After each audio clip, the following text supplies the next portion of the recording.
Hi everybody, my name is Alex, and today we're going to be talking about a species of edible mushroom called chicken of the woods, also commonly known as sulfur shelf or chicken mushroom, not to be confused with hen of the woods, which is another species of edible mushroom that is actually a much darker brown color.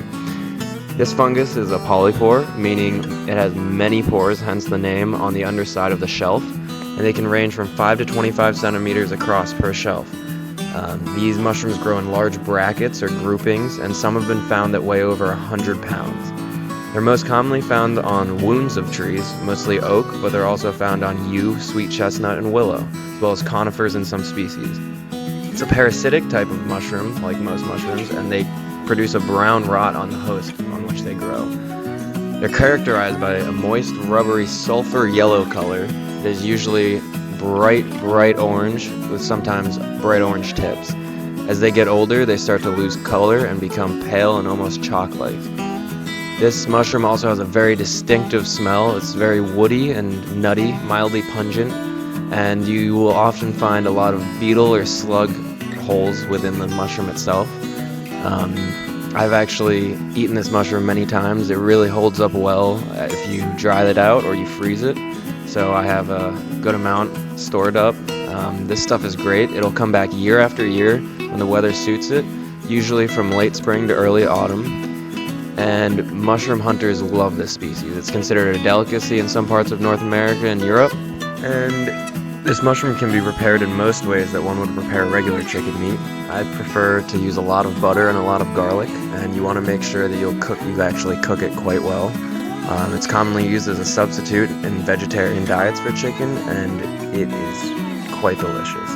In some cases, though, the mushroom can cause mild reactions, including swollen lips, nausea, vomiting, dizziness, and disorientation, but this only occurs with people who are sensitive to the mushroom itself. Very low percentage of people have these symptoms, but it's believed to be caused by food allergies to the mushroom's protein or toxins, which are only somewhat stable at high temperatures.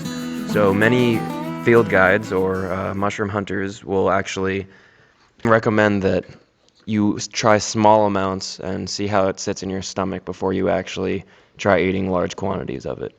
I will say that if you are going to be picking your own mushrooms, you should be accompanied by somebody who knows what they're talking about, and you should never eat a mushroom that you find, even if you do extensive research. There are plenty of Facebook groups that you can visit and post pictures of the mushrooms and talk with other mushroom hunters to actually find out and help you identify what you do have.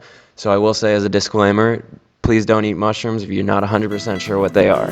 There are a few species of mushrooms that can be confused with this, although it's pretty tough because it's such a distinctive color and shape. One species is the jack-o'-lantern mushroom, which is actually poisonous. It won't kill you, but it will poison you for probably up to 12 hours. And there's also another species of polypore called Berkeley's polypore, which is slightly edible, but I would not eat it. So if you guys do find this mushroom out there, feel free to take a little bit and bring it home and help try to identify it. That's how I started. I picked mushrooms, brought them home. I would go through guidebooks, talk to people on Facebook for months and months before I finally decided, I should try eating something. So again, as a disclaimer, you should never eat a mushroom if you're not 100% sure what it is. I hope you all have a great day. This is Alex at the New Canaan Nature Center. Have a good one.